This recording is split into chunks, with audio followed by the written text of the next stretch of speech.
Raptoripipoinen, hyppivä, lyhyehkö naishenkilö eturivistä rajaa ensimmäisen alueen hänen tuolla puolellaan ja siellä taustalla piiloon yrittävä, kevyesti jammaileva, vaaleatakkinen neito ihminen vilkuta meille, niin kaikki näkevät sut. Just sinä. Mä näytän sua. Joo, tossa. Vilkuta, nosta käsi ylös, niin jengi näkee. Se on ollut kaljateltassa ja se huomaa. Tehdään niin, että sektori 1, nostakaa kädet ylös. Hyvä. Hieno, sektori 2. Siitä. Hyvä Mikat ja Mika. Oho. Yes. Tästä rajataan silmälasipäinen naishenkilö ja toinen silmälasipäinen naishenkilö joudun ottamaan orastavan parisuhteen. Ja siitä mennään miksauskopille ja siellä juuri siinä, joka vilkutat meille, teidänkin parisuhde on loppu. Otetaan itse asiassa Peppe. Peppe voi nostaa kädet pystyyn, sitä ei näe juuri kukaan, koska Peppe on teltassa. Peppe on tommonen camping-henkinen pizza. Sitten kolmossektori. Mennään vähän nopeammin asiaan. Siitä tänne päin. Sinä. Niin. Mikä sun nimi on? Pete, sä oot tyttö. Siitä taaksepäin siellä just te piknikki ja te ootte muuten ihan väärässä paikassa Kaivarin konsertti. Pete tytöstä kummallisen näköiseen kaveriin. Kolmossektori, nostakaa kädet ylös. Nelossektori, siitä. Huomaa, että kaljateltta kuuluu myöskin kolmossektori puoliksi. Kaljateltta käsiä ylös sieltä. Hyvä, ei kokonaan, siellä on nelossektori. Tavallaan jos te nostatte kädet ylös, teillä on tuoppis, niin putoo just tolleen kun te teitte. Ja nelossektori kuuluu sitten siellä kaljateltan se sammumi, onks toi selviämispiste? Nostakaa sielläkin kädet ylös siellä niin. Joo, yllättää kukaan ei nosta käsiä, mutta me tiedetään. Lyhyessä virsikaudessa 1, 2, 3, 4. Nyt allokoimme näille. Ota mä teen nopeet sekin. 1 mukana. 4. 2. 3. 1.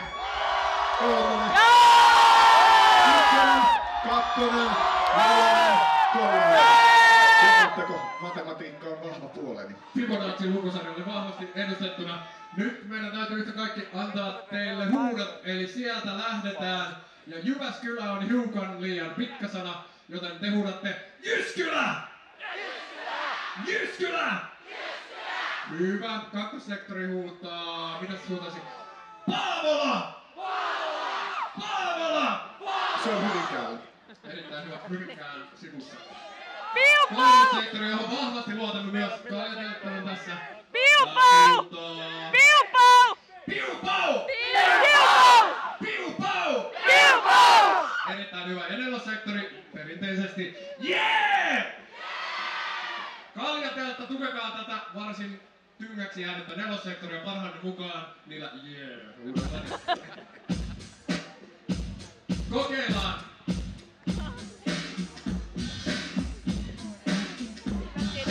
Jyskylä! Jyskylä! Jyskylä! Hyvä Tede! Siellä oli se jee. Eli jee! Jee! Jee!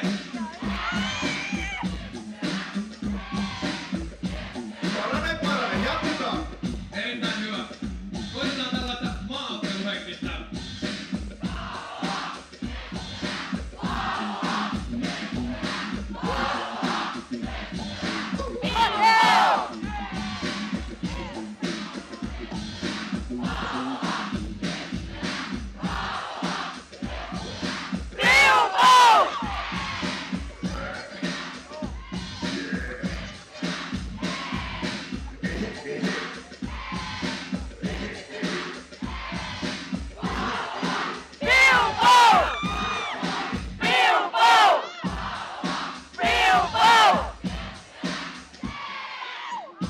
Viesti tuli selväksi!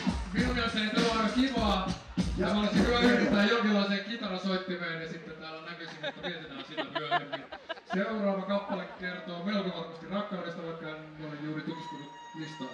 Meidän pitäisi varmaan lähteä tanssimaan tässä kohdassa. Tämä äskeinen pitkäveteinen ja vaikea selkoinen huudatus. Mennään asiaan. Puhutaan hieman rakkaudesta.